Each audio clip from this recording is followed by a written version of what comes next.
Petrol விலை மீண்டும் லிட்டருக்கு ₹1.80 உயர்கிறது. இன்று இரவு அல்லது நாளை அறிவிப்பு.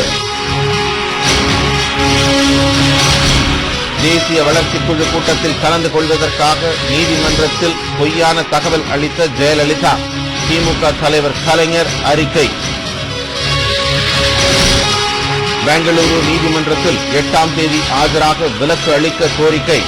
உச்ச நீதிமன்றத்தில் ஜெயலலிதா மீண்டும் மனு. காற்றழுத்த தாழ்வு நிலை நீடிப்பதால் கடலோர மாவட்டங்களில் மழை தொடரும். கனமழையால் கடலூர், விழுப்புரம், கோவை மாவட்டங்களில் நாளை பள்ளிகளுக்கு விடுமுறை. சென்னையில் கீழ் வைக்கப்பட்ட கடைகளுக்கு மின்சாரம், குடிநீர் இணைப்பு துண்டிப்பு. விதிமுறைகளை மீறியதாக மேலும் 6000 கடைகளுக்கு நோட்டீஸ்.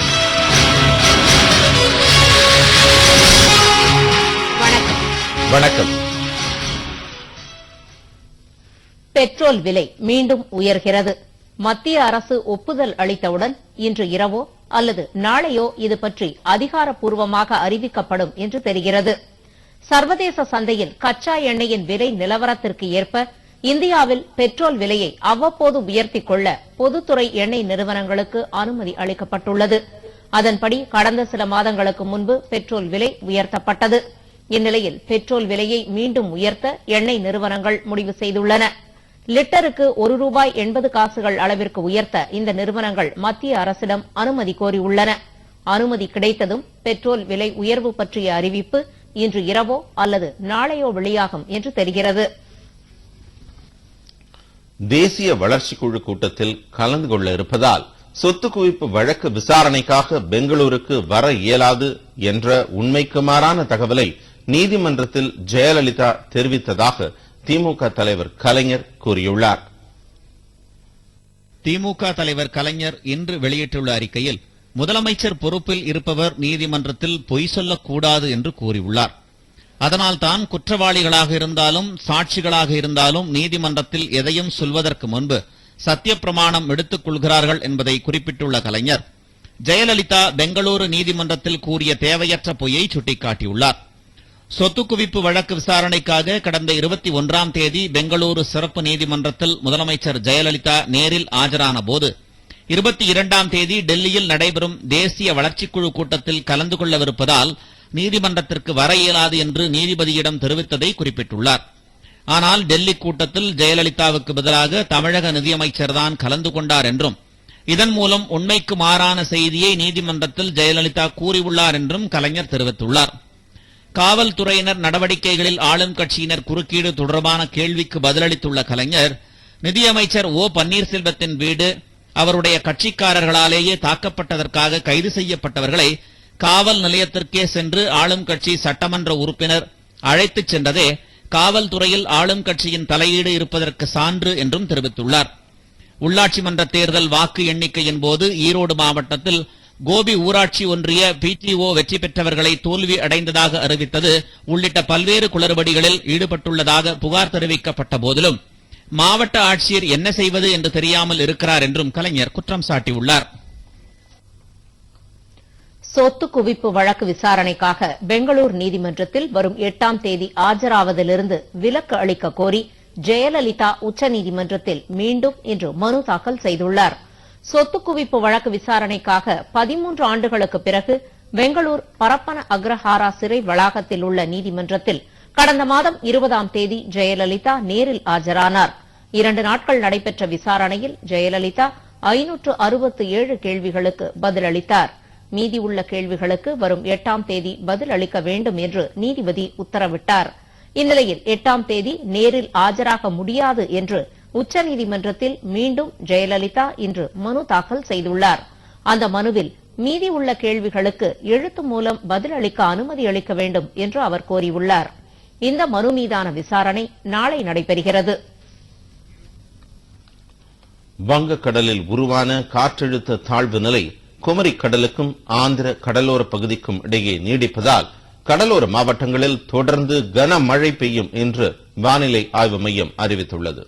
கொட்டித் தீர்த்த கனமழையால் விழுப்புரம், கோவை மற்றும் கடலூர் மாவட்டங்களில் நாளை பள்ளிகளுக்கு விடுமுறை அறிவிக்கப்பட்டுள்ளது. வங்கக்கடலில் உருவாகியுள்ள காற்றழுத்த தாழ்வு நிலை கன்னியாகுமரி அருகே நிலை கொண்டுள்ளதால் தமிழகம் மற்றும் புதுச்சேரியில் பலத்த மழை பெய்து வருகிறது. சென்னையிலும் விட்டு மழை பெய்து வருகிறது. கடலோர மாவட்டங்களில் அடுத்த 24 மணி நேரத்திற்கு மழை நீடிக்கும் என்று வானிலை ஆய்வு மையம் தெரிவித்துள்ளது. வாரம் 24 மணி நேரத்தை பொறுத்தவரை கடலோர மாவட்டங்களில் பெரும்பாலான இடங்களிலும், எஞ்சிய மாவட்டங்களில் அநேக இடங்களிலும் மழை எதிர்பார்க்கலாம். கடலோர மாவட்டங்களை பொறுத்தவரை ஒரு இடங்களில் கன மற்றும் மிக கனமழை இருக்கக்கூடும். உள் மாவட்டங்களை பொறுத்தவரை ஒரு இடங்களில் கனமழை இருக்கலாம். சென்னை நகரை பொறுத்தவரை வானம் மேகமூட்டத்துடன் இருக்கும். விட்டு நகரின் சில மழை பெய்ய வாய்ப்புண்டு. தமிழகத்தில் அதிகபட்சமாக ராமநாதபுரம் மாவட்டம் மண்டபம் பகுதியில் 17 சென்டிமீட்டர் மழை பதிவாகியுள்ளது. இங்குள்ள பெரியார் நகர், ஓம் சக்தி நகர் பகுதிகளில் 50 வீடுகளிலும் 100க்கும் மேற்பட்ட கடைகளிலும் மழை நீர் புகுந்துள்ளது. இதனால் மண்டபம் புயல் காப்பகத்தில் மக்கள் தஞ்சம் புகுந்துள்ளனர். உச்சிப்புலி, வாலாந்தரவை, பிறப்பன் வலசை, ராமநாதபுரம் உள்ளிட்ட பல்வேறு பகுதிகளிலும் மழை நீர் தேங்கியுள்ளது. ஒரு வாரமா சரியான மழை. நாங்க தண்ணிக்குள்ள பெரியார் நகருக்குள்ள இருக்கோம். எங்களுக்கு வேலை வெட்டிக்கு ஒன்னும் போக முடியல. எல்லா மக்களையும் ஒரு 18-20 வீட்டுக்கு சும்மா தான் கிடக்கு. தண்ணிக்குள்ள எங்கேயும் சென்றேற முடியல. எங்கனால நாங்க தண்ணியை விட்டு எங்கிட்டுமே இருக்க முடியல. மக்கள் எல்லாம் தண்ணிக்குள்ள தான் கிடக்கு. அரசாங்கம் மாத்த ஏதாச்சும் செஞ்சுச்சுன்னா எங்களுக்கு இது நல்லா செயல்படும். 2 நாளா தொடர்ந்து மழை பெய்யுது. அதனால எங்களுக்கு படுக்கக்குள்ள இடம் இல்ல. வீடு வாசலாம் தண்ணி ஆயிருச்சு. நாங்க இப்போ புயல் மண்டபத்துல தான் போய் படுக்கிறோம். வீடு வாசலாம் தண்ணியில மிதங்குது. பிள்ளைகளை வச்சு ரொம்ப கஷ்டப்படுறோம் நாங்க. கோவையில் கொட்டி தீர்த்த கனமழையால் சாலைகளில் வெள்ளம் பெருக்கெடுத்து ஓடியது. போக்குவரத்தும் கடுமையாக பாதிக்கப்பட்டது. வால்பாறையிலும் கனமழை பெய்தது. கோவை மாவட்டம் முழுவதும் நாளை பள்ளிகளுக்கு விடுமுறை அறிவிக்கப்பட்டுள்ளது. சேலத்தில் பிற்பகலுக்கு பிறகு நல்ல மழை பெய்து வருகிறது. மாலை நிலவரப்படி மேட்டூர் அணையின் நீர்மட்டம் 92.19 அடியாக உள்ளது. அணைக்கு வினாடிக்கு 11,159 கன அடி நீர் வந்து கொண்டிருக்கிறது. கடலூரில் கனமழையால் தாழ்வான பகுதிகளில் நீர் தேங்கியிருப்பதோடு சாலைகள் முழுவதும் சேதமடைந்துள்ளன. சிதம்பரம், காட்டுமன்னார் கோவில், குறிஞ்சிப்பாடி உள்ளிட்ட பகுதிகளில் 10,000 ஹெக்டேர் பரப்பில் பயிரிடப்பட்டிருந்த நெற்பயிர்கள் நீரில் மூழ்கியுள்ளன. நெய்வேலி நிலக்கரி சுரங்க பணிகளும் மழையால் பாதிக்கப்பட்டுள்ளது. திருச்சி, தஞ்சை, திருவாரூர் உள்ளிட்ட காவிரி டெல்டா பகுதிகளிலும் விளைநிலங்கள் நீரில் மூழ்கியுள்ளன.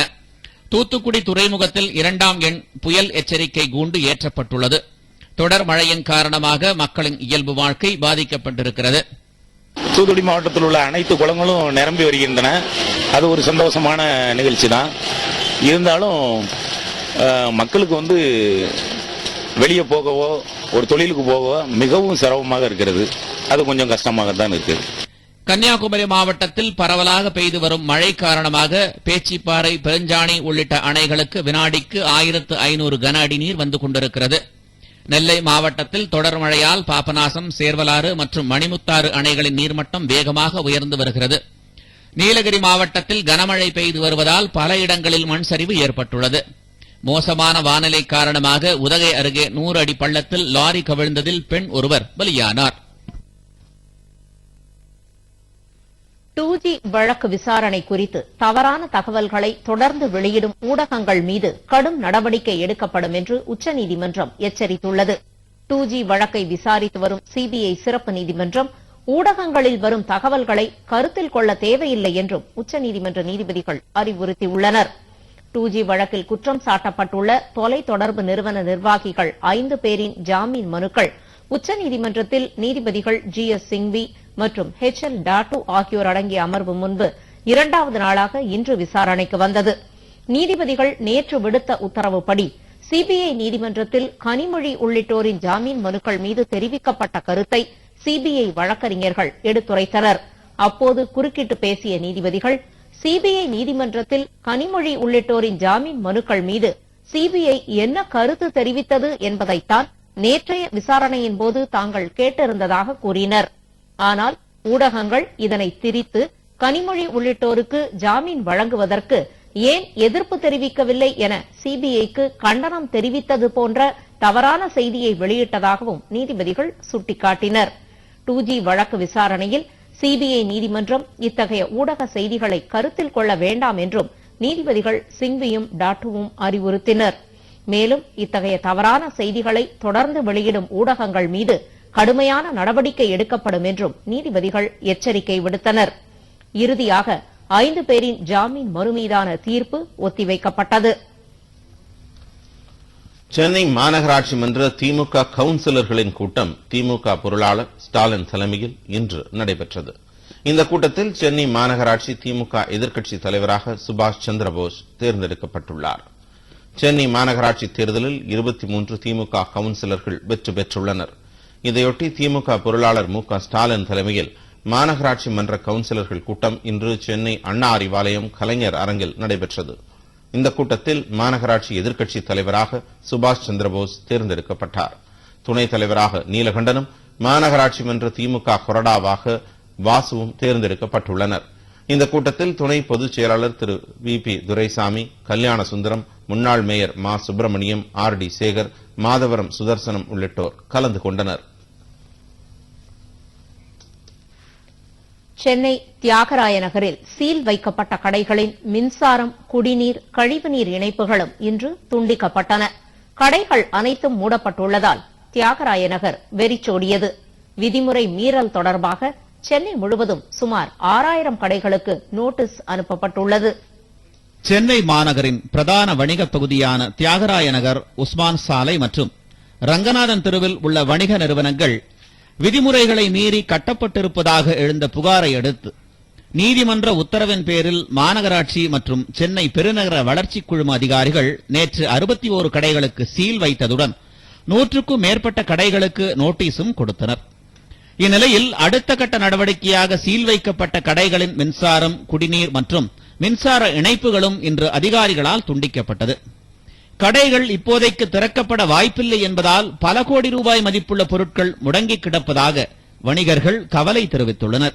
கடைகள் மூடப்பட்டிருந்ததால் பொருட்களை வாங்க வந்தவர்களும் ஏமாற்றத்துடன் திரும்பிச் சென்றனர். எங்களுடைய குடும்பம் பாதிச்சிருக்காங்க.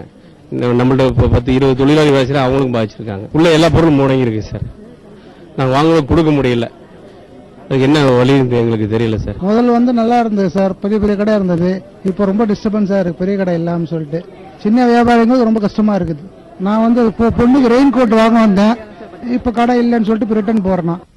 இதனிடையே கட்டிட விதிமீறல் தொடர்பான வழக்கு உயர்நீதிமன்றத்தில் இன்று தலைமை நீதிபதி எம்.ஒய். இக்பால், நீதிபதி சிவஞானம் ஆகியோர் அடங்கிய பெஞ்ச் முன்னிலையில் மீண்டும் விசாரணைக்கு வந்தது.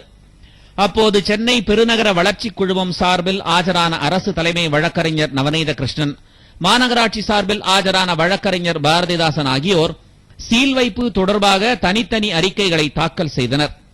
இந்த விவகாரத்தில் உயர்நீதிமன்ற உத்தரவு முழுமையாக அமல்படுத்தப்படும் என்றும் நடவடிக்கை தொடரும் என்றும் அவர்கள் தெரிவித்தனர். தமிழக அரசு நாங்கள் நீதிமன்ற உத்தரவுகளை நிச்சயமாக கடைபிடிப்போம் உறுதியளித்தது. அதே நேரத்தில் சீல் கோட்டிலே சிலர் தங்கள் ஸ்டே வாங்கியிருக்கிறார் என்பதை கூறிய போது அந்த ஸ்டேவெல்லாம் செல்லாது என்ற முறையிலே நீதிபதி அவர்கள், தலைமை நீதிபதி அவர்கள் ஒரு அறிக்கை விட்டிருக்கிறார். அதே நேரத்தில் 13ஆம் தேதி தள்ளி வைத்த போது இந்த வழக்கினுடைய இதை பற்றி மாநகராட்சி, சிஎம்டிஏ, காவல்துறை மற்றவர்கள் அறிக்கையை சமர்ப்பிக்க வேண்டும் என்று கூறியிருக்கிறார். இதையடுத்து கட்டிட விதிமீறல் தொடர்பான வழக்குகளை கீழ் நீதிமன்றங்கள் இனி விசாரணைக்கு ஏற்றுக்கொள்ளக் கூடாது என உத்தரவிட்ட நீதிபதிகள் வழக்கு விசாரணையை 4 வாரங்களுக்கு ஒத்திவைத்தனர். இதனிடையே சென்னை மாநகரின் பல்வேறு பகுதிகளிலும் விதிமுறை மீறி கட்டப்பட்ட சுமார் 6000 கட்டிடங்களுக்கு நோட்டீஸ் அனுப்பப்பட்டுள்ளது. கர்நாடகத்தை பிரித்து குடகு நாடு தனி மாநிலம் அமைக்க கோரிக்கை. டெல்லியில் ஆர்ப்பாட்டம். கூடங்குளம் அணு உலை பற்றிய வெள்ளை அறிக்கை வெளியிட வேண்டும், போராட்டக்குழு வலியுறுத்தல். அறிந்து கொள்வோம். யானை, வால்ரஸ் போன்றவற்றின் நீண்ட பல்பகுதியே தந்தம் என்றழைக்கப்படுகிறது. செய்திகள் தொடர்கின்றன. இளையராஜாவின் மனைவி நேற்று காலமானதையொட்டி அவரது உடலுக்கு திமுக தலைவர் கலைஞர் இன்று நேரில் சென்று அஞ்சலி செலுத்தினார். திமுக பொருளாளர் மு க ஸ்டாலின் மற்றும் திரையுலகைச் சேர்ந்த ஏராளமானோர் அஞ்சலி செலுத்தினர். இசைஞானி இளையராஜாவின் மனைவி ஜீவா மாரடைப்பால் சென்னையில் நேற்று இரவு காலமானார். அவரது உடல் தியாகராய நகரில் உள்ள அவரது இல்லத்தில் வைக்கப்பட்டது. அவரது மறைவு செய்தி கேட்டதும் ஹைதராபாத்திலிருந்து இளையராஜா உடனடியாக சென்னை திரும்பினார். மறைந்த ஜீவா உடலுக்கு திமுக தலைவர் கலைஞர் நேரில் அஞ்சலி செலுத்தி குடும்பத்தினருக்கு ஆறுதல் தெரிவித்தார். திமுக பொருளாளர் மு.க. ஸ்டாலினும் அஞ்சலி செலுத்தினார். முன்னாள் அமைச்சர்கள் ஏவா வேலு, ரகுபதி, இயக்குநர்கள் ராமநாராயணன், அமிர்தம் மற்றும் செல்வி செல்வம், உதயநிதி ஸ்டாலின் உள்ளிட்டோரும் மரியாதை செலுத்தினர். இசையமைப்பாளர்கள் எம்.எஸ். விஸ்வநாதன், சங்கர் கணேஷ், எஸ்.ஏ. ராஜ்குமார், தேவா, நடிகர்கள் கமல்ஹாசன், சிவகுமார், நடிகைகள் குஷ்பு, சுஹாசினி, கவிஞர்கள் பாலி, வைரமுத்து, இயக்குநர்கள் பாலச்சந்தர், எஸ்.பி. முத்துராமன், பாரதி ராஜா, பாலு மகேந்திரா, பாக்யராஜ், பாண்டியராஜன், சேரன் உள்ளிட்ட திரை உலகத்தினரும் அஞ்சலி செலுத்தினர். குடும்பத்தை நிர்வகித்து வந்த அந்த அம்மா இன்றைக்கு மறைந்து விட்டார். இன்னும் ராஜாவினுடைய இன்னும் ரெஸ்பான்சிபிலிட்டி ஜாஸ்தியாக இருக்கு. அவர்களுடைய ஆன்மா சாந்தி அடைய வேண்டும் என்று சொல்லிக்கொண்டு இளையராஜா அவருடைய குடும்பத்தினருக்கு என்னுடைய ஆழ்ந்த இரங்கல்களை தெரிவித்துக் கொள்கிறேன். இளையராஜா அவர்களின் சோகத்தில் பங்கு என்பது யாரும் எடுக்க முடியாது. அவருடைய தனிச்சோகம். அவருக்கு தெம்பும் நல்ல ஆரோக்கியமும் இருக்க வேண்டும் என்று நான் நினைக்கிறேன். அதற்கான ஆயத்தங்களை ஒரு மனிதன் வாழ்க்கையில மனைவி போய்விட்டால் எல்லாம் போயிட்டா சொல்வார்கள். அது குறிப்பா 50 ஆண்டுக்கு பிறகு மனைவி இன்னொரு தாய் ஆகிவிடுகிறார். ஒரு மனிதனுக்கு கடைசி காலங்களில் தாய்க்கிணையாக கடைசி வரைக்கும் கவனிச்சுக்க போறது மனைவி. அந்த மனைவியை இந்த துறவி இளையராஜா இழந்திருக்கிறார். அவர் எப்படி தாங்கி போறான்னு தெரியல. அவருடைய ஆத்மா சாந்தி அடையட்டும். ஜீவாமா இந்த குடும்பத்தை ஒரு கோயில் மாதிரி வச்சிருந்தாங்க. ரொம்ப குடும்பத்துக்கு நெருக்கமானவங்க. நம்ம குடும்பத்தில் ஒருத்தர் இறந்துட்டா எவ்வளவு வருத்தப்படுவோமோ அவ்வளவு வருத்தம் எனக்கு. லதா, ரஜினிகாந்த், தனுஷ், ஐஸ்வர்யா, பாடகி சுசீலா, பாடகர் உன்னிகிருஷ்ணன் உள்ளிட்ட திரையுலகைச் சேர்ந்த ஏராளமானோர் அவரது உடலுக்கு அஞ்சலி செலுத்தினர். மார்க்சிஸ்ட் கம்யூனிஸ்ட் கட்சியின் என் வரதராஜன், ஜி ராமகிருஷ்ணன் மற்றும் திருநாவுக்கரசர், வைகோ உள்ளிட்ட பல்வேறு கட்சி தலைவர்களும் நேரில் அஞ்சலி செலுத்தினர். இளையராஜா மனைவியின் இறுதிச் சடங்கு தேனி மாவட்டம் பண்ணைப்புறம் கிராமத்தில் நாளை நடைபெறுகிறது. கர்நாடக மாநிலத்தை இரண்டாக பிரித்து குடகு நாடு உருவாக்க கோரி டெல்லியில் இன்று நடைபெற்ற ஆர்ப்பாட்டத்தில் ஏராளமானோர் கலந்து கொண்டனர். கர்நாடக மாநிலத்தில் காவிரி ஆறு தோன்றும் குடகு மலை பகுதியை ஒட்டியுள்ள சில மாவட்டங்களை ஒருங்கிணைத்து குடகு நாடு அமைக்க வேண்டும் என்று அந்த பகுதி மக்கள் கோரிக்கை விடுத்துள்ளனர். இதனை வலியுறுத்தி டெல்லி ஜந்தர் மந்தர் பகுதியில் இன்று குடகு பகுதி மக்கள் கண்டன ஆர்ப்பாட்டம் நடத்தினர். குடகு நாட்டை தனி மாநிலமாக உருவாக்க வேண்டும் அல்லது குடகு தேசிய கவுன்சிலை அமைக்க வேண்டும் என்று கர்நாடக மாநில மலைவாழ் மக்கள் சங்கத்தினர் மத்திய அரசுக்கு கோரிக்கை விடுத்துள்ளனர். இந்தியாவிலிருந்து தொழில் ரீதியாக அமெரிக்கா செல்வோர் இனி சென்னையில் உள்ள அமெரிக்க தூதரகத்தில்தான் விசா பெற வேண்டும் என அமெரிக்க தூதரகம் தெரிவித்துள்ளது. சென்னையில் இன்று செய்தியாளர்களிடம் பேசிய அமெரிக்க தூதரகத்தின் தலைமை அதிகாரி நிக்கோலஸ் மான்ரிங், இந்தியாவிலிருந்து அமெரிக்கா செல்வோர் எண்ணிக்கை, குறிப்பாக மாணவர்களின் எண்ணிக்கை உயர்ந்து வருவதாக கூறினார்.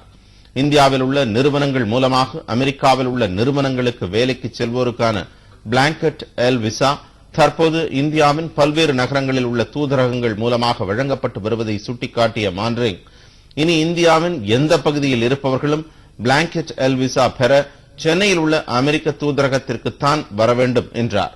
இந்த புதிய நடைமுறை அடுத்த மாதம் 1ஆம் தேதி முதல் அமலுக்கு வரும் என்றும் அவர் தெரிவித்தார். Is the consolidation of blanket L visas. Blanket L's or L visas are a very specific type of work visa for managers, executives, and people with specialized knowledge, and they're it's a company-to-company transfer type visa. So in the whole realm of visas, and we have a lot of different kinds of visas, this is only one of them. ஆண்டிற்கு 3 முறை வழங்கப்படும் blanket L visa மூலம் ஒவ்வொரு முறையும் சுமார் 20,000 பேர் வரை பயன்பெறுவார்கள் என்றும் நிக்கோலஸ் மான்ரிங் தெரிவித்தார்.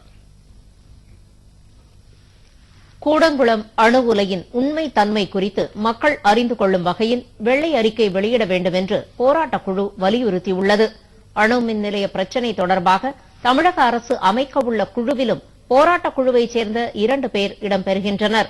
கூடங்குளம் அணு மின் நிலைய பிரச்சினை தொடர்பாக நெல்லை மாவட்ட ஆட்சியர் அலுவலகத்தில் ஆலோசனைக் கூட்டம் நடைபெற்றது. கூட்டத்தில் கலந்து கொண்ட பின்னர் செய்தியாளர்களிடம் பேசிய போராட்டக் குழு ஒருங்கிணைப்பாளர் உதயகுமார், கூடங்குளம் அணுமின் நிலையத்தில் அனைத்து பணிகளும் நிறுத்தப்பட்டு விட்டனவா என்பது குறித்து அணுமின் கழகம் தெரிவிக்க வேண்டும் என்று வலியுறுத்தினார். அணு உலை ஆபத்தான நிலையில் உள்ளதாக கூறிவரும் அணுசக்தி துறை அதன் தற்போதைய உண்மை நிலை பற்றி விரிவான வெள்ளை அறிக்கை வெளியிட வேண்டும் என்று கேட்டுக் கொண்டார். கூடங்குளம் அணுமின் நிலையத்திலே மாநில அமைச்சரவை தீர்மானத்தின்படி அங்கே அனைத்து பணிகளும் முற்றிலுமாக நிறுத்தப்பட்டு விட்டன என்று அணுமின் கழகம் அறிவிக்க வேண்டும் என்ற ஒரு கோரிக்கையை நாங்கள் வைத்திருக்கிறோம். இரண்டாவதாக, கூடங்குளம் அணுமின் நிலையத்தை பற்றி பல வதந்திகளும் பீதிகளை உருவாக்குகின்ற அறிக்கைகளை அணுசக்தி துறை பரப்பிக் கொண்டிருப்பதால் அங்குள்ள உண்மை நிலை பற்றிய ஒரு வெள்ளை அறிக்கை வேண்டும் என்று நாங்கள் கேட்டிருக்கிறோம்.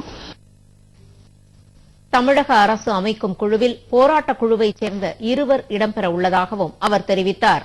போராட்டக் குழுவினர் மீதும் மக்கள் மீதும் போடப்பட்டுள்ள அனைத்து வழக்குகளையும் திரும்பப் பெற வேண்டும் என்பன உள்ளிட்ட கோரிக்கை அடங்கிய மனு ஒன்றும் மாவட்ட ஆட்சியரிடம் அளிக்கப்பட்டுள்ளது. இந்நிலையில் கூடங்குளம் அணுமின் நிலையத்தை மூடக்கோரி இடிந்தகரையில் நடைபெற்ற 15வது நாள் தொடர் உண்ணாவிரத போராட்டத்தில் நொச்சிக்குளம், பத்திநாதபுரம் கிராமங்களைச் சேர்ந்த மக்கள் பங்கேற்றுள்ளனர். வரும் தலைமுறைகளும் அணு உலையால் பாதிக்கப்படும் என்பதை உணர்த்தும் வகையில் 5 மாதத்திற்கு உட்பட்ட குழந்தைகளை போராட்ட மேடையிலேயே தொட்டில் கட்டியிருந்தனர். குழந்தைய இந்த மண்ணில வாழணும், இந்த மண்ணை நாங்க யாருக்கு தாரவாத்து கொடுக்கறதா கிடையாது, இந்த அணு உலையை நிப்பாட்டணும், அதான் எங்க கோரிக்கை. எங்க குழந்தைகளுக்கு இப்ப எங்க தாய் தோப்பம் சொல்லி தந்து அப்படியே ஊற வச்சேதான் வீரத்தாலாட்டு, அதே மாதிரி எங்க குழந்தைகளும் தொட்டில் கட்டி இதே வீரத்தை ஊட்டி வளர்க்கணும். இவங்களும் நாளைக்கு சமூகத்துக்கு போராடணும். இந்த அணு உலையை ஒழிக்கு வர இவங்க மனசுலயும் அந்த வீரமானது எழுப்புன்னு சொல்லிதான் இப்படி ஒரு தொட்டில் போராட்டமே. போராட்டத்தை விரிவுபடுத்தும் வகையில் பாளையங்கோட்டையில் வரும் 5ஆம் தேதி அனைத்து கட்சிகள் மற்றும் அரசியல் அமைப்புகள் சார்பில் பெரும் திரள் ஆர்ப்பாட்டம் நடைபெற இருப்பதாக அணுசக்திக்கு எதிரான மக்கள் இயக்கம் அறிவித்துள்ளது. நாகை அருகே கடலுக்கு மீன்பிடிக்க சென்ற மீனவர்கள் 2 நாட்களாகியும் கரை திரும்பவில்லை. காற்றழுத்த தாழ்வு நிலையால் ஏற்பட்ட கடல் கொந்தளிப்பில் மீனவர்கள் சிக்கியிருக்கலாம் என்று கருதப்படுவதால் தேடுதல் பணியை தீவிரப்படுத்த வேண்டும் என மீனவர்கள் கோரிக்கை விடுத்துள்ளனர். நாகை அருகே உள்ள கிளிஞ்சல்மேடு, காரைக்கால்மேடு பகுதியைச் சேர்ந்த மீனவர்கள் நேற்று கடலுக்கு மீன்பிடிக்க சென்றனர். வங்கக்கடலில் உருவாகியுள்ள காற்றழுத்த தாழ்வு நிலையால் கடல் கொந்தளிப்பாக காணப்பட்ட நிலையில் படகு கவிழ்ந்து 2 மீனவர்கள் கடலில் தத்தளிப்பதாக கரை திரும்பிய மீனவர்கள் தெரிவித்தனர். இந்நிலையில் 2 நாட்களாகியும் அவர்கள் வீடு திரும்பாததால் நாகை மாவட்ட மீனவர்கள் தேடுதல் பணியை விரைவுபடுத்துமாறு அரசுக்கு கோரிக்கை விடுத்துள்ளனர்.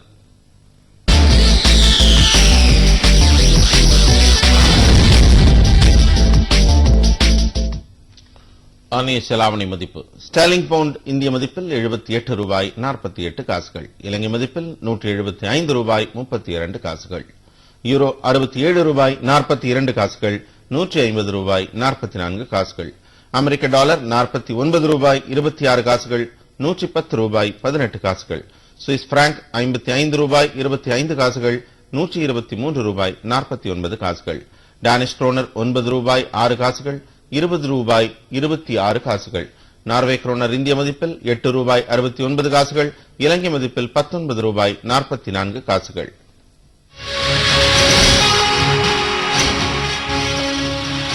லிபியாவின் புதிய பிரதமராக அப்துல் ரஹீம் தேர்வு, மனித உரிமை நடவடிக்கைகளுக்கு முன்னுரிமை அளிக்கப் போவதாக பேட்டி. கிரிக்கெட் போட்டி சூதாட்ட விவகாரம், பாகிஸ்தான் வீரர்கள் குற்றவாளிகள் என நீதிமன்றம் தீர்ப்பு.